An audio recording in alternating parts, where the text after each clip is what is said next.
বাংলাদেশি কর্মীদের কাছে মালয়েশিয়া যেন এক চিরচেনা নির্ভরযোগ্য গন্তব্য, কিন্তু সে আস্থাকে পুঁজি করেই সিন্ডিকেট বাণিজ্যে মেতে ওঠে বিরাট অসাধু চক্র। এর সঙ্গে জড়িত 100 রিক্রুটিং এজেন্সি, যারা সাধারণ শ্রমিকদের সর্বশান্ত করেছে নির্মমভাবে। দুদক বলছে, কর্মী নেয়ার ক্ষেত্রে মালয়েশিয়া অন্য কোনো দেশে এজেন্সির বাধ্যবাধকতা না রাখলেও বাংলাদেশের ক্ষেত্রে বিষয়টি তারা বিশেষভাবে নিয়ন্ত্রণ করেছে। তথ্য বলছে, একটি চক্রের পরিকল্পনায় বাংলাদেশে এই নিয়ম চালু হয়েছিল আওয়ামী লীগ সরকারের সময়ে। ফলে ৭৯,০০০ টাকা সরকারি খরচ নির্ধারিত থাকলেও মালয়েশিয়াগামী কর্মীদের গুনতে হয়েছে ৪.৫ থেকে ৫ লাখ টাকা। তারা বলছেন, ২০২১ থেকে ২০২৪ সাল পর্যন্ত ৪ বছরে এই চক্র সাধারণ শ্রমিকদের পকেট থেকে অতিরিক্ত হাতিয়ে নিয়েছে প্রায় ৮,০০০ কোটি টাকা।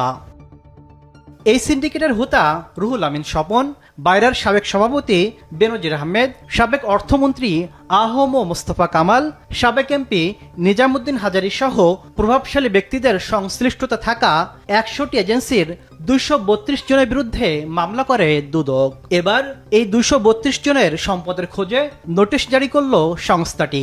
আমাদের তদন্তকারী কর্মকর্তারা তাদের তদন্ত কার্য চালিয়ে যাচ্ছেন। অভিযোগ সংশ্লিষ্ট ব্যক্তির সম্পদ বিবরণী দাখিলের প্রয়োজন, সেই অনুযায়ী তারা তাদের সম্পদ বিবরণী দাখিলের নোটিশ জারি করেছেন।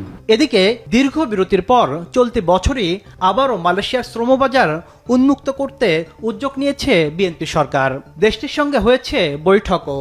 স্বচ্ছ প্রক্রিয়ার কথা বললেও সংশয়মুক্ত হতে পারছেন না বিশেষজ্ঞরা।